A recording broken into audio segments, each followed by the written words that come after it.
Hey guys, what is up? In today's video, we are going to show you how to get apple in Infinite Craft. So what you want to do is get earth and then get water, create a plant.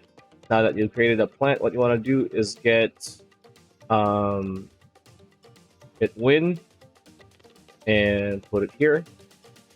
Let's do that to create a dandelion. After dandelion, what you want to do is get another wind and put it here to create a seed. Now that you have a seed, what you want to do is get another, plant,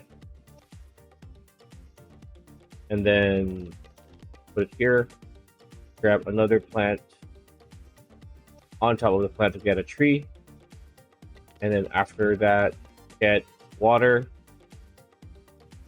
put it here. And afterwards, what you want to do next is just put the seed to the tree to get an apple. You don't really need the water, but just in case, right? And yeah, that's pretty much it. That's the video. Hope you liked it. Like, comment, share, subscribe, ring that bell icon. We'll see you on the next one.